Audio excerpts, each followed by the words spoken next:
tentang kelebihan-kelebihan yang ada.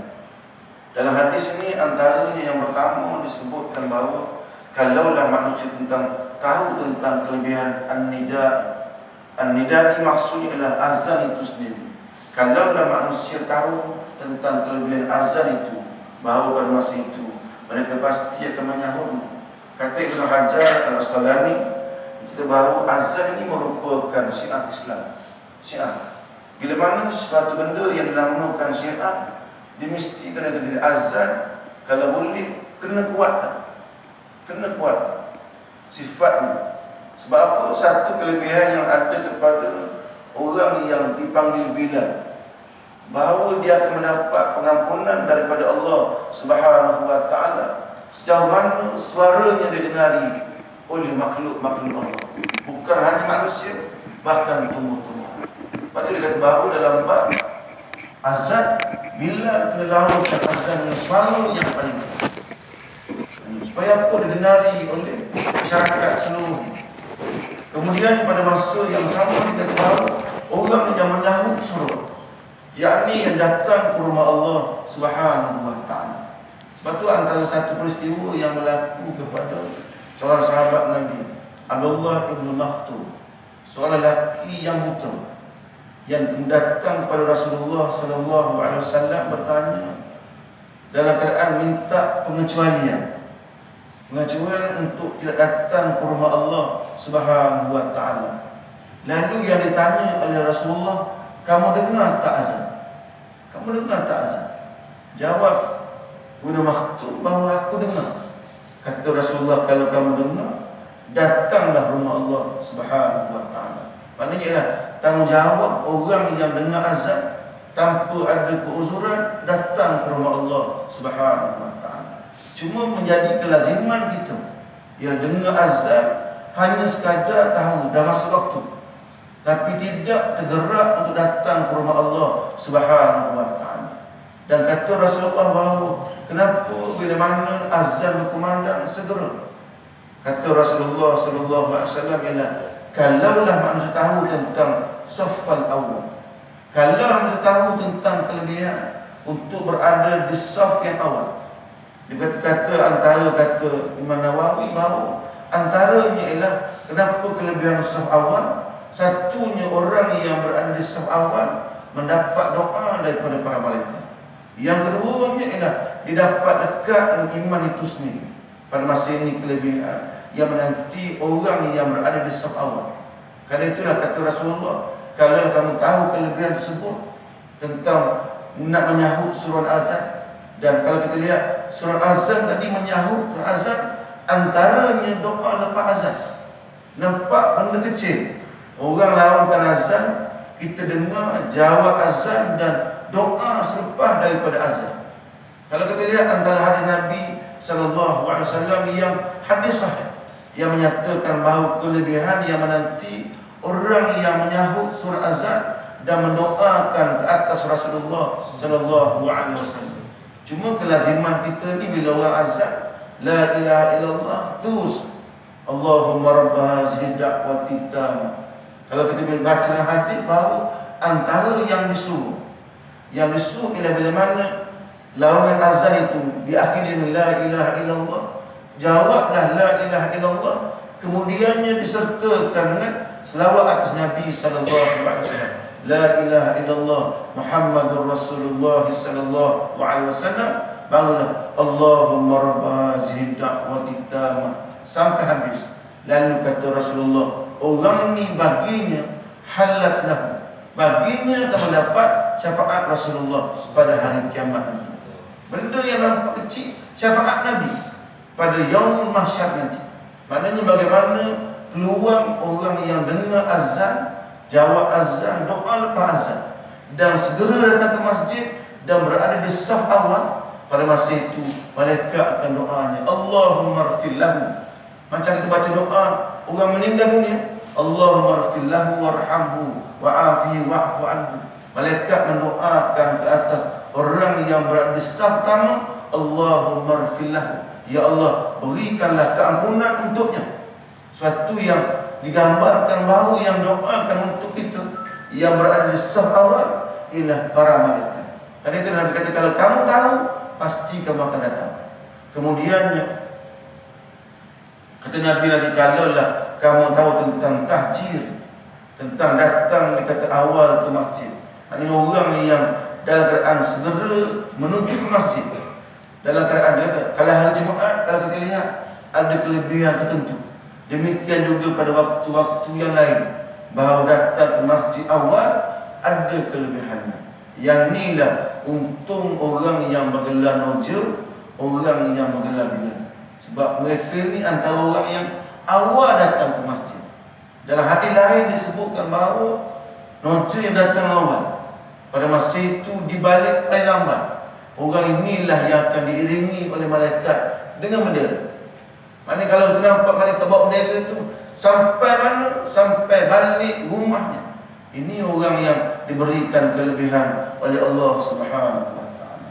Lalu kemudian hadis ini menyatakan tentang al-tamah. Yang dimaksudkan al-tamah ini dikata ialah solat Isya. Kalau kamu tahulah kelebihan solat Isya, al-tamah dan juga as-subhi, solat subuh itu, pasti kamu dalam keadaan melakukan, sekalipun dalam keadaan habwa, sekalipun kamu rangkap.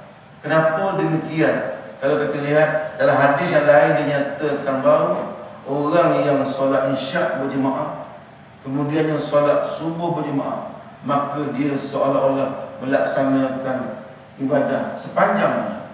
Ganjaran pahala yang menanti orang yang solat isyak berjemaah dan solat subuh berjemaah. Maknanya kelebihan yang menanti kalangan orang-orang yang melakukan demikian. Cuma dalam hadis ini kata, kalau ulama dia kata Rasulullah menekankan tentang yastahimu. Yastahimu maksudnya ialah orang sanggup mengundi kalau sekiranya nak dapatkan benda itu.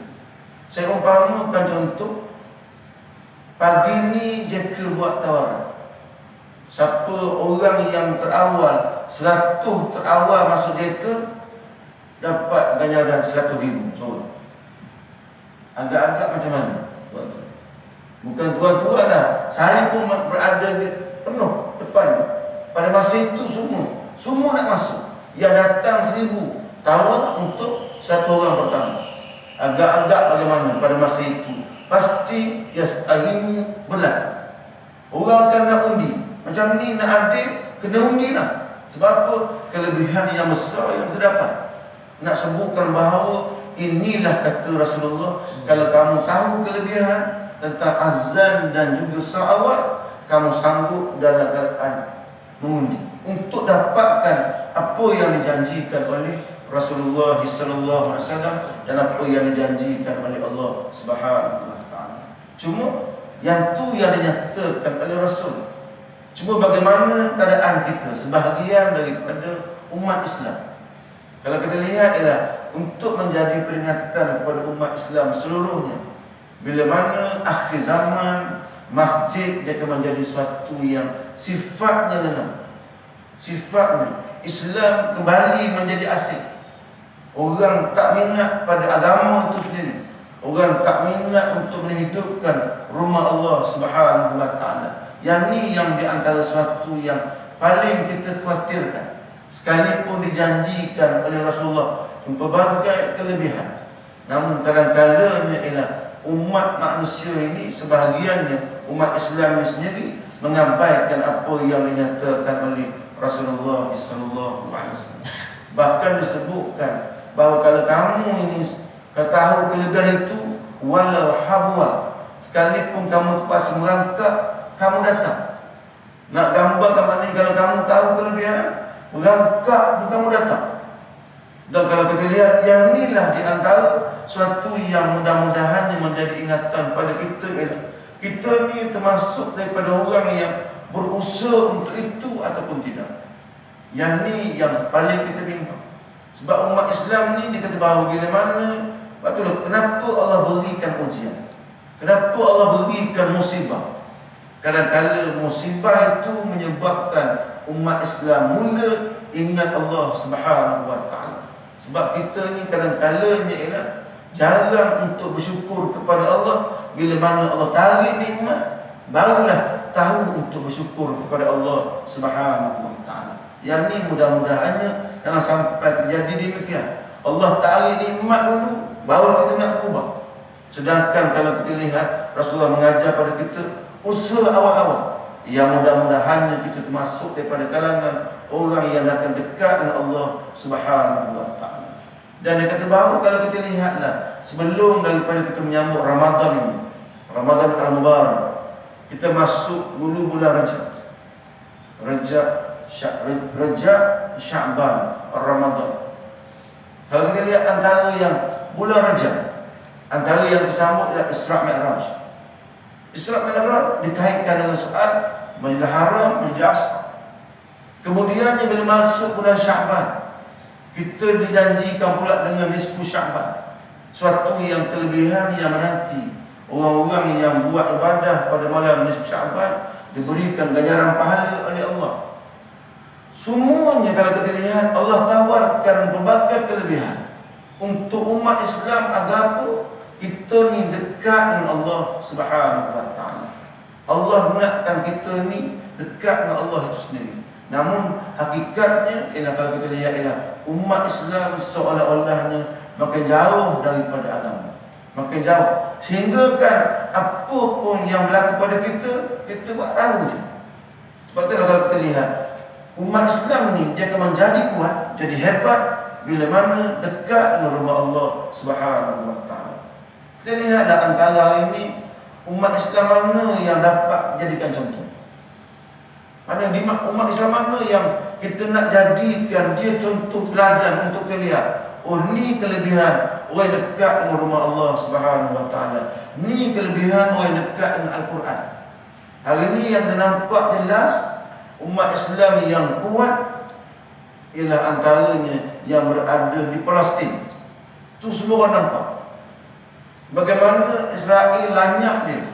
Semua tempat Gaza ni tuan-tuan bukannya satu kawasan yang luas. Gaza ni kecil saja. Maknanya Israel walaupun Gaza tu kecil, nak halau orang Gaza keluar daripada Palestin sampai hari ini gagal. Gagal hari ini. Dan kita tengok bahawa di dalam TV sebagai keluar, apa yang keluar bila mana berlakunya gencatan senjata antara Palestin dan dengan Israel dengan tentera Hamas. Apa berlaku ialah orang balik ke Gaza berduyun-duyun. Apa yang ada di Gaza? Rumah tak ada. Kenapa dibalik semula? Persoalannya kenapa dibalik? Kalau kita tengok video tu macam balik raya. Macam balik raya di Gaza. Sedangkan rumah tak ada. Rumah semuanya dah habis. Tapi nak sebut bahawa tanggungjawab dia untuk Masjid Aqsa. Kenapa kekuatan ni ada? Kalau kita lah, kalau rumah tak ada, baik pindah terus. Terang dah, suruh dah Jordan suruh contoh untuk ambil orang, tapi orang Gaza tolak nak balik. Kekuatan apa yang ada pada mereka? Dan paling menakutkan kalau kita lihat ialah menakutkan Israel, menakutkan musuh Allah. Tuan-tuan boleh tengok balik nanti hari pertukaran tawanan perang dengan pejuang-pejuang Palestin dalam penjara. Hari penyerahan kita tengok. Barang betul apa yang dinyatakan oleh Allah. Mereka ni benar-benar tunjukkan. Wa'adu lahum mastata'tum min quwwah. Dia tunjuk benar-benar kuatan dia. Tuan tengok. Saya sendiri tengok video pertama tu bila hantar tengok Allah. Allah kenapa? Pentas penyerahan tentera tu. Pentas dalam keadaan dia perang. Macam mana dia boleh buat tempah banner? Bukan banner kecil ni, banner besar. Sepentas tu. Gambar para syuhada dengan frame yang cantik, dengan besi pentas tu. Kalau kat Malaysia pentas macam tu nak buat konser, itulah disediakan untuk serah senjata kepada Israel. Mengejutkan semua orang. Paling mengejutkan masa hari pertama penyerahan, kenderaan yang ditawan oleh tentera Hamas dibawa sekali untuk serah balik kenderaan tu bersama dengan tenteranya. Persoalannya bom sedemikian, macam mana dia boleh selamat? Kalau kita lihat balik kemudiannya perjualan berlaku, menang. menyebabkan orang semua terkejut. Apa yang ada pada mereka ni? Seolah-olah apa yang Israel serang mereka tak jadi apa-apa. Tak beri kesan sedikit pun. Kekuatan apa yang ada kepada orang ni? Kita lihat bahawa satunya kalau kita lihat kekuatan mereka ada pada Al-Quran. Kalau kita lihatlah dalam suasana perang, Quran tetap di tangan. Pembacaan Al-Quran tetap di tangan. Bila mana masuk waktu, solat menjadi keutamaan. Akhirnya bila mana kekuatan ini ada pada mereka, apa yang ada pada musuh langsung tidak menakutkan kita. Mana mereka ni di dalam Quran cukup berani. Kita pelik, memang pelik, tapi itulah yang Allah tunjukkan. Bila mana ada keimanan dalam diri dia, menyebabkan apa yang ada pada musuh langsung tidak menakutkan kita. Kita boleh bayangkan kalau lah berlaku pada tempat kita. Singapura beritahu pagi ni nak bom kampung negara. Agak-agak tuan-tuan buat apa? Ikat baju dah keluar. Nak tunggu apa Ustaz? Tunggu mati katak je. Nak beritahu ni lah kekuatan kita tak ada. Mereka ada kekuatan. Kenapa kekuatan datang daripada mana? Allah yang campakkan. Persoalannya kenapa Allah campakkan?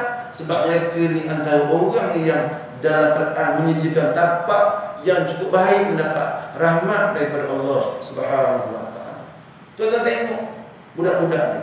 Banyak video yang tersebar dalam masyarakat di saat bom tentera Israel pun. Yang satu video tengok budak umur dalam 2 tahun baru boleh bercakap. Pelak lagi kalimah. Bila bom aja apa dia? Bom. Subhanallah. Alhamdulillah wala ilaha illallah wallahu akbar. Budak umur 2-3 tahun. Agak-agak anak muda kita dapat tak macam ni? Bukan 2-3 tahun ni. Anak muda kita dapat tak macam ni? Kita khawatirlah anak muda kita tidak sehebat mereka. Dan yang tanggungjawab pada kita ialah untuk bina generasi ni. Lepas tu dia kata, nak bina generasi di mana bermulanya? Nak bina generasi yang hebat bermulanya mesti di masjid. Sebab itulah hijrah Nabi daripada Mekah menuju ke Madinah sampai di Kuba. Yang tuan-tuan haji, yang tuan-tuan yang pernah pergi umrah, pasti sampai Madinah kita akan ziarah Masjid Kuba. Kerana ganjaran besarnya pahala. Solat tahiyatul masjid 2 rakaat, pahalanya menyamai 1 umrah. Persoalannya kenapa ditawarkan demikian? Pahala yang besar. Kita solat di Masjid Nabawi pun tak dapat pahala umrah. Solat di Masjid Kuba dapat 1 pahala umrah. Hanya solat tahiyatul masjid 2 rakaat sahaja. Kenapa? Untuk mengingatkan umat Islam selama-lamanya bahawa inilah tempat permulaan Islam bangkit di Madinah. Rasulullah mulakan dengan pembinaan masjid. Nak sebutkan bahawa ingatan pada semua umat Islam, nak bina kekuatan umat Islam mesti bermula di masjid. Betul. Bila gagal kita bina perpaduan di masjid, gagallah selama-lamanya kita. Sebab kalau kita bina kekuatan ini dalam bentuk lain, kekuatan itu tak berikan apa-apa kesan kepada umat Islam sendiri.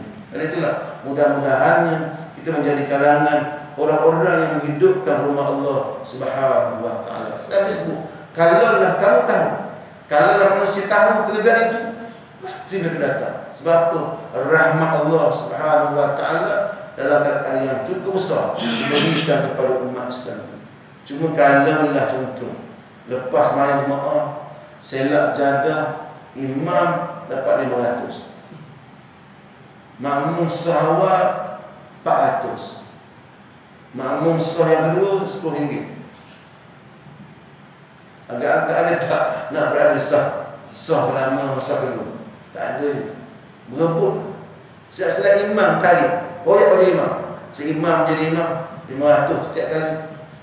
Kalau bentuk duit, kalau bentuk duit, confirm kita akan dapat. Tapi yang dijanjikan oleh Allah bukan bentuk duit, benda yang tak nampak. Allah janjikan bentuk ajar dalam bentuk pahala, benda yang tak nampak. Karena itu dia tahu orang yang beriman dipercaya kepada gaib. Salah satu benda gaib ialah ganjaran. Surga neraka ni benda yang gaib. Dan orang yang yakin saja pasti berusaha untuk mendapatkannya. Karena itulah mudah-mudahan memberikan suatu ibrah bersama. Hiduplah rumah Allah Subhanahu wa taala. Bawalah generasi kita ke masjid. Untuk apa? Untuk membina kuatan yang Allah Subhanahu wa taala akan berikan kepada kita insya-Allah. Kalau kita lihat, janganlah terjadikan masjid ini hanya sekadar tempat persinggahan sebenarnya. Biarlah menjadi suatu ingatan bagi kita ini sampai selama-lamanya. Bermaksudnya ialah usahakan untuk menghidupkan rumah Allah Subhanahu wa taala. Saya di Sekamat ni pernah jumpa seorang yang datang ke rumah Allah di merantau dengan sebab kaki keduanya usung. Saya pergi ceramah tu tanya dia kata, Ustaz Yani, Ustaz memang tiap-tiap hari datang masjid, setiap waktu inilah keadaan. Dia nak bangkit dengan kursi dia tu cukup seksa.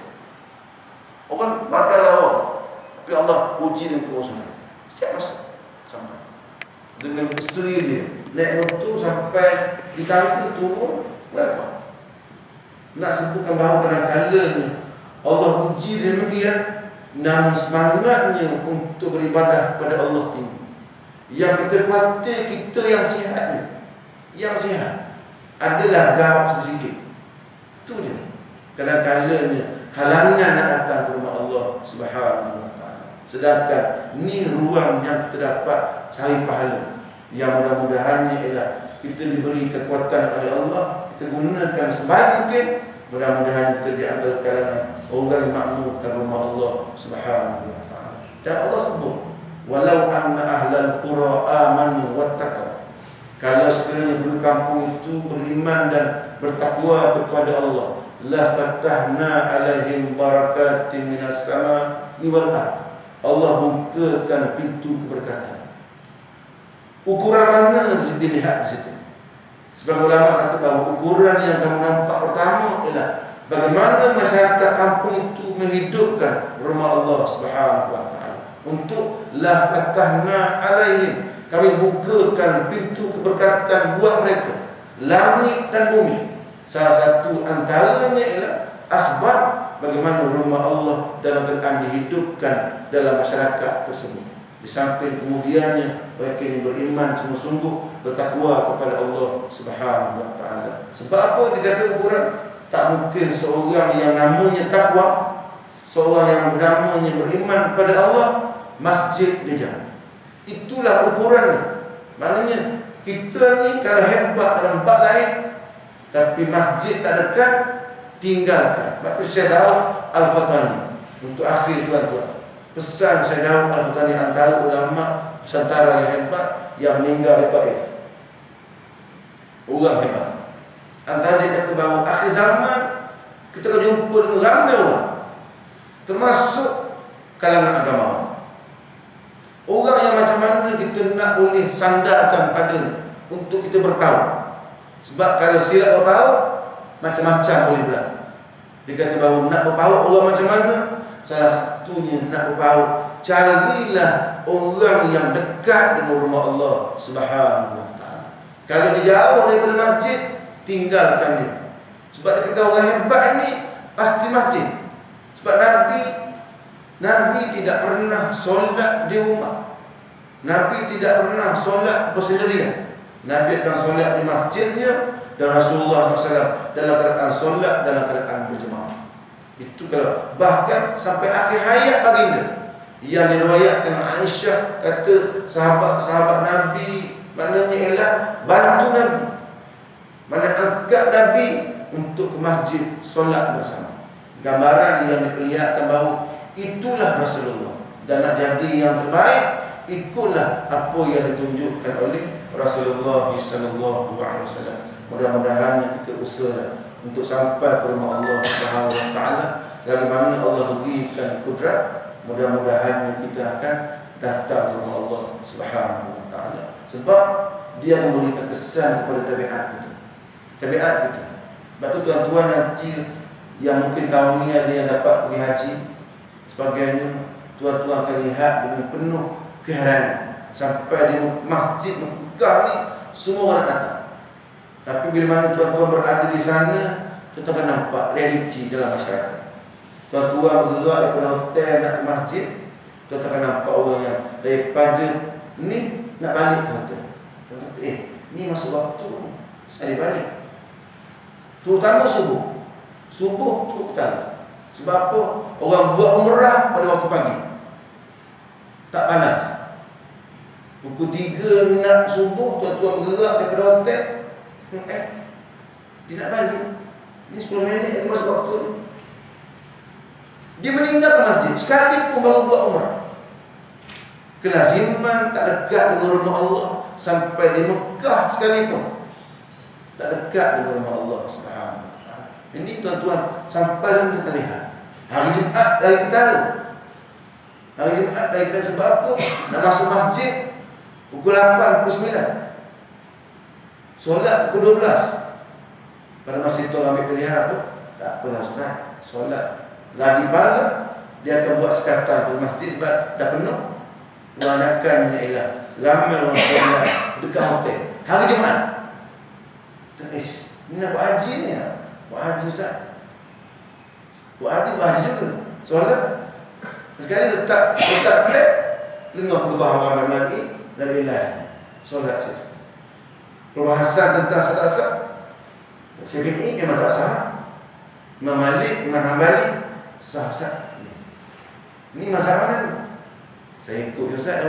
Sebab apa? Tak ada kesungguhan. Maknanya bila hilang kesungguhan, akhirnya sampai tempat yang penuh berkat pun hilang berkatan itu. Yang ni merugikan kita. Belum lagi saat dibangkitkan yang masuk dunia gara-gara Allah. Pelik Ustaz. Ya, kelaziman datang ke masjid. Saya lihat misalnya seorang daripada Selangor, kursi roda ni depa waktu pergi setiap hari, hotel jauh. Kebetulan hotel yang saya duduk tu ialah 2 km. Setiap waktu bergerak. Tengok dah pensi umur 66. Suami isteri. Ya Allah, hebat ni. Tengok kita rasa ya Allah hebat ni. Yang segala dia orang yang jauh masjid ni, saya khawatirlah kita hilang. Kalau sudah haji balik daripada Mina sampai je ni nak mana ni? Saya nak balik dah. Rumah haji mana nak balik dah? Tak, saya beli tiket sendiri, saya nak balik. Takkan baru balik mana balik sampai hotel tu nak balik. Kenapa? Dah selesai. Rasa rindu pada masjid Allah hilangkan. Yang ni kalau takdir kena pada kita suatu benda yang sangat merugikan. Sangat. Sebab apa? Kita hilang rasa sayang cinta ke masjid. Mudah-mudahan jadilah kita kalangan orang yang dekat dengan rumah Allah Subhanahu wa taala. Sebab apa? Inilah punca ruang yang terdapat ambil keberkatan daripada Allah Subhanahu wa taala. Mudah-mudahan saya harapkan saya sendiri, tuan-tuan, usahakanlah untuk membuka rumah Allah SWT. Dari mana Allah berikan usia kita, Allah berikan kesihatan, usahakanlah. Mudah-mudahan Allah rezekikan buat kita bersama untuk sampai ke rumah Allah ni bila sampai hari kematian kita. Dan tuan-tuan akan jumpa bahawa sahabat-sahabat yang biasanya yang menjadi di masjid ni penakhirannya cukup sangat mulia. Kita nampak kadang-kadang. Tuan-tuan mungkin di sini akan nampak orang ni Ustaz masih hidup dulu orang masjid ni. Penakhiran kebiasaannya sangat kita nampak hebat Ustaz. Ya, Allah rezekikan segala-galanya. Sebab kematian ni bukan dia kebetulan Ustaz, bukan kebetulan tapi sesuatu yang telah diaturkan oleh Allah Subhanahu wa taala. Mudah-mudahan kita harapkan permulaan kita baik, pertengahan kita baik, dan kita harapkan penakhiran kita juga penakhiran yang dalam keadaan baik yang diridai oleh Allah Subhanahu wa taala. Dan mudah-mudahan kita harapkan bahawa kita ni kekallah sampai bila-bila untuk istiqamah. Sebab belum tentu hari ini kita masjid, esok dia datang. Pada masa itu kita bawalah kita ni istiqamah sampai bila-bila, insya-Allah. Itu di antara yang kita harapkan. Saya sebagai itu yang mampu sampaikan pada pagi ini, yang baik datang daripada Allah, yang buruk pun saya sendiri saya harapkan keampunan daripada Allah Subhanahu wa taala. Wallahu a'lam wa billahi taufiq wa hidayah. Assalamualaikum warahmatullahi wabarakatuh. Subhanallah wa bihamdihi asyhadu an la ilaha illa anta astaghfiruka wa atubu ilaik. Subhanallah wa bihamdihi asyhadu an la ilaha illa anta astaghfiruka wa atubu ilaik.